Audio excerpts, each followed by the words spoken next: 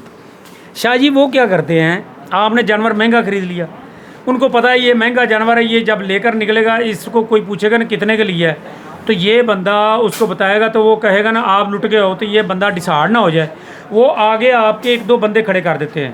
وہ کہتے ہیں ہاں بھائی بیچنا ہی, آپ نے تو کہنا نہیں میں نے خریدا. وہ کہتا نہیں یار بیچنے سے بتا, اس کو پتہ ہوتا ہے کہ یہ کتنے کا لے کر آ رہا ہے, وہ اس سے آپ کو 1,000-1,200 پرافٹ بتا دے گا. آپ کنفرم ہو جائیں گے کہ یار میرا جانور جو میں نے خریدا یہ تو پرافٹ والا ہے. میں نے اگر 20 کا لیا تو 21 تو ادھر منڈی میں مجھے مل رہا ہے, تو جب میں گھر لے کے جاؤں گا تو یہ تو میرا 25 کا ہے. جبکہ وہ انہی کے بندے ہوتے ہیں, وہ صرف آپ کو منڈی سے اندر کے نکالنے کے لیے موٹیویشنل سمجھ لو ہوتے ہیں. وہ ایک ان کے پاس فن ہے, یہ منڈی کے اندر میں نے دیکھا ہے. تو یہ بڑی کمال کی باتیں ہیں. تو آپ سے دوبارہ پھر انشاءاللہ انٹرویو لیں گے, کیونکہ انٹرویو لمبا ہو گیا. تو میری ایک ٹارگٹ میرا ہوتا ہے کہ زیادہ سے زیادہ 7-8 منٹ کا ہو, لیکن ابھی 11 منٹ کا ہو گیا. تو آپ کا بہت شکریہ, آپ نے ہمیں ٹائم دیا, بہت شکریہ. اللہ حافظ.